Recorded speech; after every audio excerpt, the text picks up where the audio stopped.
گلے ملتے ہوئے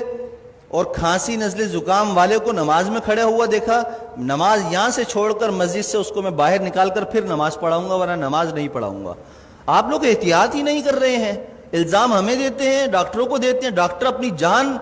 جو ہے نا ان کی عذاب میں آئی ہوئی ہے، مر رہے ہیں ڈاکٹر، ان کو وینٹیلیٹر نہیں مل رہے ہیں۔ آپ لوگوں نے کھیل بنایا ہوا ہے کرونا کو۔ بھائی یہ کرونا ختم ہونے والی چیز نہیں ہے، 5 سال تک ختم نہیں ہوگا، یہ آپ کو میں بتا دوں، لکھ کر دے رہا ہوں میں آپ کو، یہ چلے گا ایسا ہی۔ جب آپ سبزی کی دکان پر جا سکتے ہیں، آپ سپر مارکیٹ جا سکتے ہیں، مسجد بھی آئیں، جمعہ پڑھیں، نماز پڑھیں، ڈسٹینس ختم کریں، نماز کے فوراً بعد ڈسٹینس پیدا کر لیں۔ سنت نفل پڑھنی ہے، پیچھے چلے جائیں، جگہ بدل لیں،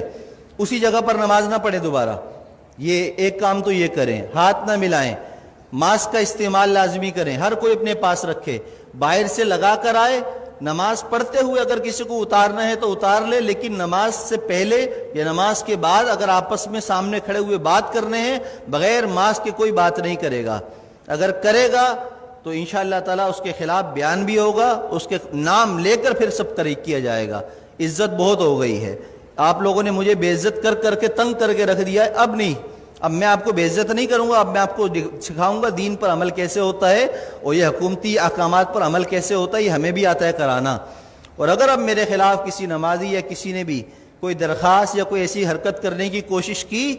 تو میں نے وکیل سے بات کر لی ہے، پورے خاندان کو انشاءاللہ تعالیٰ اس کی نسلوں کو تڑپاؤں گا، قانون بھی استعمال کروں گا، اور وظیفے پڑھ کر اس کی نسل کے لیے بد دعائیں بھی کروں گا، اس لیے کہ میں بہت تنگ آ چکا ہوں آپ لوگوں کی ان حرکتوں کی وجہ سے۔ 3 مہینے ہو گئے مجھے برداشت کرتے ہوئے، بد احتیاطی ختم کرنے کا نام کوئی نہیں لے رہا، بس ٹائم پر ٹک ٹک ٹک ٹک اذان، ٹک ٹک ٹک ٹک اذان۔ ابے پرہیز تو کرو، جو ڈاکٹر کہہ رہے وہ تو کرو، جو علماء کہہ رہے ہیں وہ تو کرو، اپنے باپ کی بات مانتے نہیں ہو، مولویوں پر انگلی اٹھاتے ہو، شرم نہیں ہے تم لوگوں کے اندر۔ میں نے کہا تھا، ہمارے نائب امام صاحب نے ایک جمعے کو رمضان میں نہیں تھا، تھوڑی سی رکعت لمبی کر دی تو پیچھے 2 لوگوں نے کہا کہ آپ کو نماز پڑھانی ہے، اتنی لمبی نماز پڑھا دی، شرم نام کی چیز نہیں ہے، امام کو ایسے کہتے ہو؟ پورا زندگی جس نے قرآن پڑھنے میں، علم حاصل کرنے میں لگا دی، تمہاری نماز پڑھاتا ہے، اس کو تم کہتے ہو نماز پڑھانی نہیں آتی؟ تمہیں تو طہارت اور غسل نہیں آتا، کیسے پیشاب کرنے کے بعد قطرے پاک کرتے ہیں اس کا طریقہ تمہیں نہیں آتا، پانی نہ ہو تو تم مولویوں کو سکھاتے ہو، اماموں کو سکھاتے ہو۔ خدا کے لیے ہاتھ جوڑ کر میں کہہ رہا ہوں، میں وزیر اعلیٰ نہیں ہوں